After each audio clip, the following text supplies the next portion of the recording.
մոտ 2-3 րոպեից մեր թռիչքի սկիզբն է, նրանք պատրաստվենք, որ կատարենք մեր սիրելի թռիչքը։ Ինչքան էլ թռնես, ինչքան էլ կատարելագործվես, մեկը քիչ է, որպես օտաչուտը կարող եմ վստահ ասել։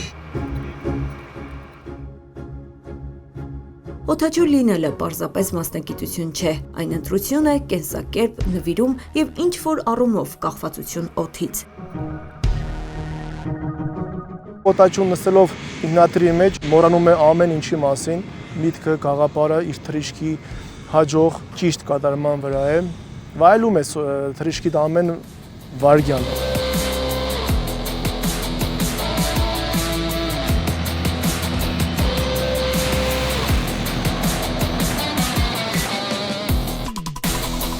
Եվ ահա սկսվում է այն, ինչին հնարավոր չէ նայել առանց հիացմունքի։ Սուր վերելքներ, կտրուկ շրջադարձեր, արագության ու ճշգրտության անհավանական ու միաժամանակ կատարյալ համադրություն։ Արդեն 10 տարի է թռնում եմ, ու ամեն թռիչքի հետ կատարելագործվում ես, զարգանում ես, աշխատում ես քո վրա ու աճում ես, անընդհատ աճում ես։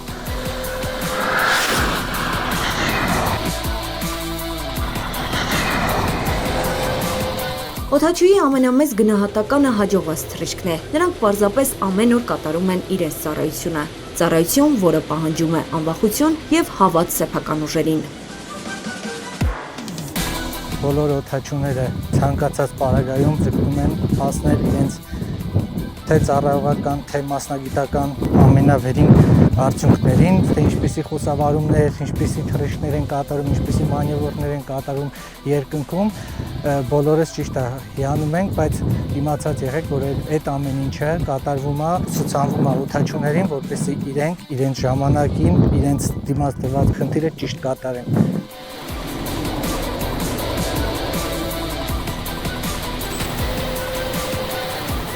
Օդաչուն երբեք միայնակ չի թռչում, նրա հետ են տարիների ուսուցումն ու փորձառությունը, հայրենիքի հանդեպ անսահման մեծ պատասխանատվությունը, և հենց այդ պատասխանատվությունն է, որ սովորական մասնագիտությունը դարձնում է առաքելություն։ Հպարտ ենք, որ մեր բանակը զարգանում է։